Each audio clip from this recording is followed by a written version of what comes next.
And just like that, it's time for our weekly roundup of all the things Lady just ain't gonna do this week.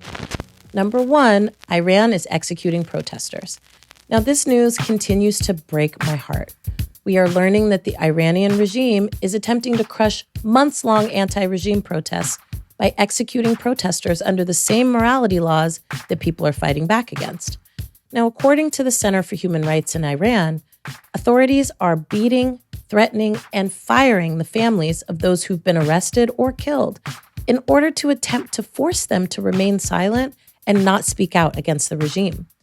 At least 4 protesters have been executed by hanging, and more are expected to follow if there's not some kind of intervention by the international community, specifically the United Nations. This is truly a humanitarian crisis, and it's shocking that there is not more being done in the international community to pressure the Iranian regime to stop killing people who dissent and who want a new kind of government. I mean, after all, the United States is practiced like a motherfucker in destabilizing governments that are trying to move away from capitalism. So why can't we destabilize governments instead that are actually anti-democratic? Things that make you go, Other things on Ladies Ain't Gonna Do this week is more mass shootings in California on the Lunar New Year. 3 shootings this week alone in California on the Lunar New Year. This week in Monterey Park, Half Moon Bay, and my beloved city of Oakland. Both the Monterey Park and Half Moon Bay shootings appeared to target the Asian community, and the shootings themselves were committed by Asian men, though previously assumed to be anti-Asian hate crimes. In the case of the Half Moon Bay shooting, the man allegedly worked with the people he killed, and he'd committed acts of violence against his co-workers before, including an attempt to smother a co-worker with a pillow. In Oakland's case, it appears that folks were filming a music video and were gunned down by shooters who were lurking across the street. In Monterey Park, authorities are still looking for a motive, but regardless, the bigger point here is why? Please, riddle me this. Why are we the only country in the world, yes, in the fucking world, where so many people are killed every year by guns? The answer is quite simple, because we are the only country on earth where everybody, and I say this with no hyperbole, literally everybody here can get a gun, whether they should have them or not. Now, this is a problem that we can solve, but there just is not the political will to do so. And by political will, I mean politicians don't want to give up their NRA contributions, and they are holding the rest of us hostage. So what we finna do about that shit? Other things on Ladies Ain't Gonna Do this week is the first anniversary without Roe v. Wade. Now, this year marks the first year in 50 years that abortion rights have not been guaranteed in America. What a milestone. And it's not one that Lady is celebrating, nor are millions of women and the people who love us. The fight continues to take this country back from the insurrectionists who are holding it hostage. And in the meantime, millions of women are being denied the health care we need to be well. Now, Lady hates this for us, and you should too. While we work to vote these people out of office and give them their own island to run and ruin, donate today to your nearest abortion fund. Now, as a new Southern resident and as someone who had an abortion, I can tell you from personal experience, this has never been more important. All right, so we did that. Now here's what we want more of this week. Number 1, getting what we're worth with Black women appraisers. All right, so we love this news because it's giving, oh, there's a problem? Well, as usual, we have a solution. Now, y'all have undoubtedly heard about the not so surprising but still incredibly fucked up phenomenon of Black homeowners who are selling their homes, having their homes appraised at much lower values than that of white homeowners who are selling their homes. Well, there's good news. It seems that bias and plain old racism has no boundaries whatsoever, but we already knew that shit already. In any case, as per usual, it's Black women to the rescue, and that's what makes it to the list of things that Lady loves this week. Black women becoming appraisers to nip that shit in the bud with a quickness. There Lady was, laying up in the bed on a Sunday, reading the paper and enjoying some damn peace and quiet, which does not come often these days, when she reads about a program in which Black women are training to become apprentices and intervene in a predominantly white-led industry that undervalues Black ownership. We love the shit out of this. Everywhere that Black women are, some kind of magic happens. So why not with home appraisals? Other things that Lady loves this week, pay transparency laws.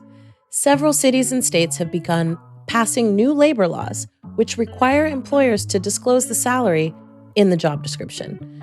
California, Cincinnati, New York City, Colorado, Connecticut, Nevada, Washington State, Toledo, and Rhode Island are amongst the places in the country that have joined what is now being called the salary transparency movement, intended to close the race and gender gap when it comes to pay. Now, of course, you will not be surprised to hear that women and people of color are less likely to earn as much as men, and white people. And some of this has to do with the fact that when you're hired at a company, you actually have no idea what other people are making.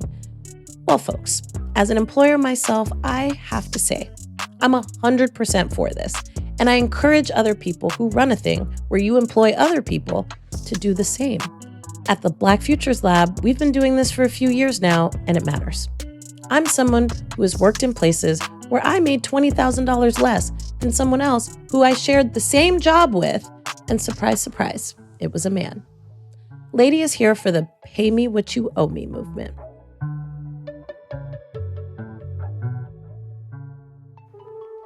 Welcome back to Ladies Love Notes, where we give you all of the real about being single and dating in your 40s.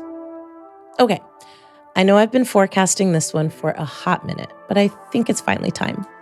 In this week's installment of Ladies Love Notes, I want to talk about something that has deeply impacted me. And honestly, I haven't really known how to talk about it. I think maybe I just needed some time. Anyways, let's cut to the chase here. The question is, how do we understand the complexities around niggas in the movement being complete and utter trash?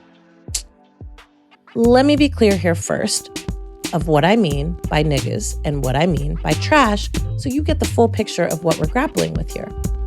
By niggas, I don't just mean Black cisgender men. Trash niggas in the movement can transcend Blackness for sure. It can even transcend gender if we're being really, really honest.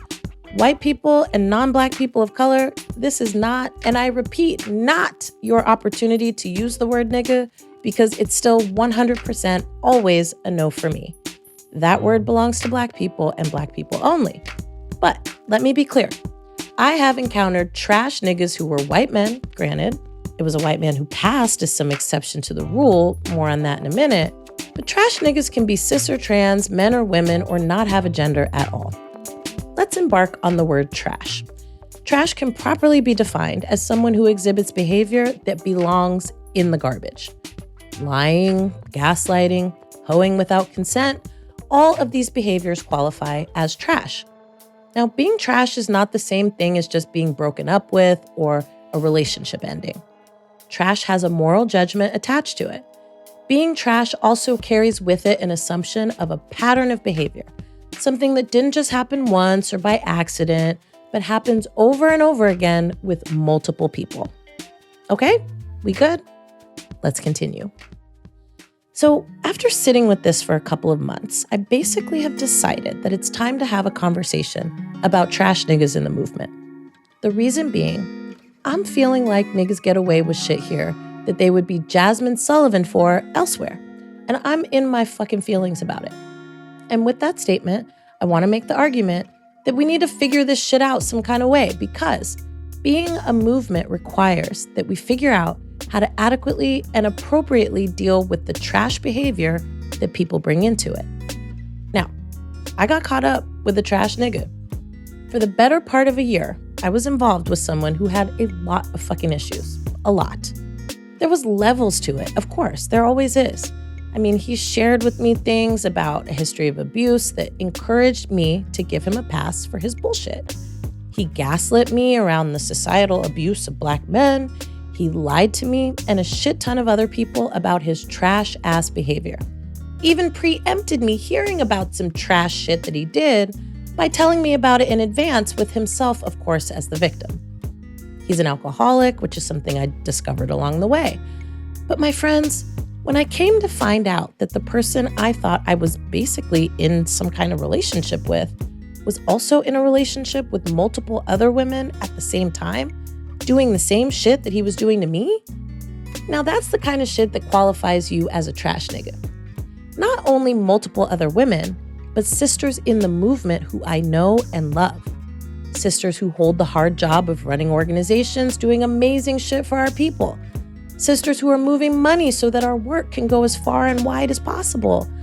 And those are just the ones I know about. Now, if I had the time or the energy to dip into all the dirt this nigga been doing, I already know I'd be scorching the earth right the fuck now.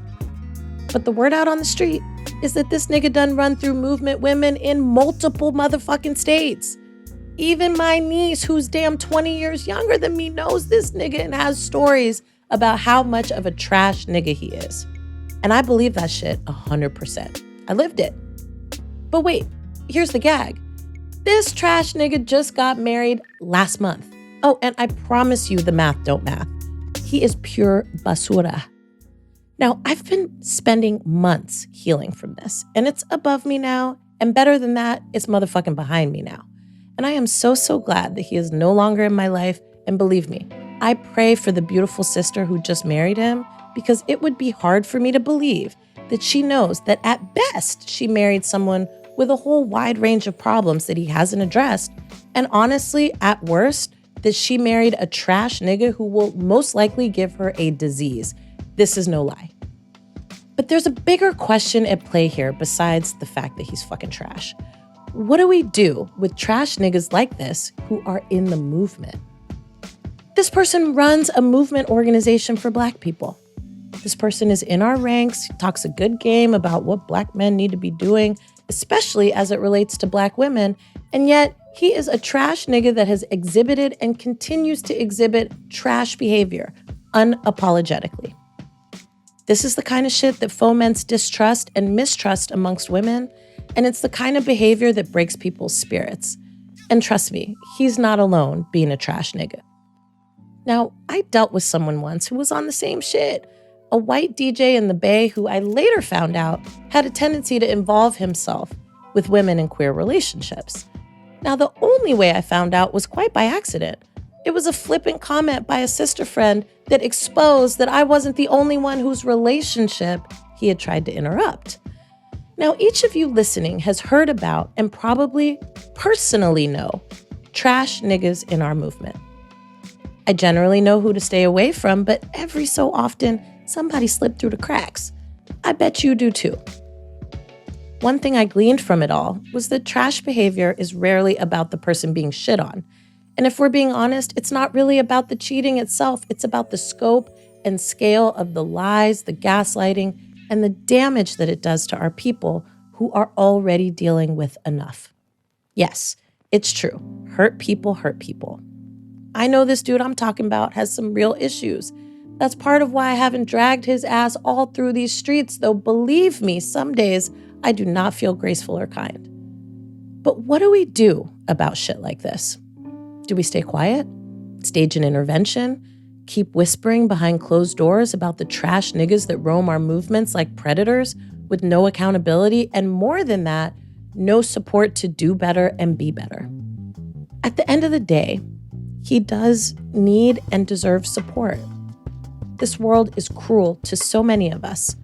We carry around a lot of traumas that, unaddressed, end up cutting, maiming, and deeply hurting other people.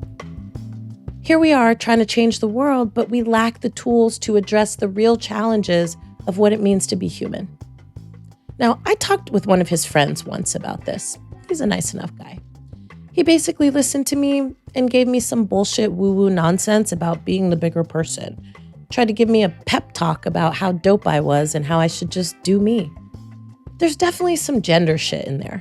Niggas never want to hear about their trash-ass friends because they don't want to get involved. And even if they do, I suspect they just don't know how.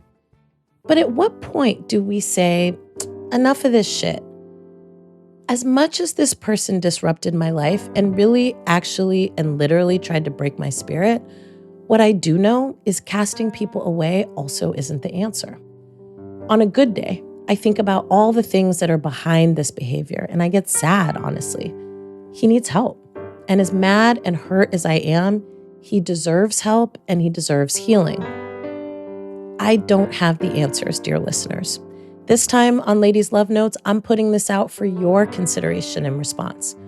What do we do about the trash niggas and trash behavior in our movement? So I'm opening up the lines. I'm taking your advice. Click the link in our bio and sound off.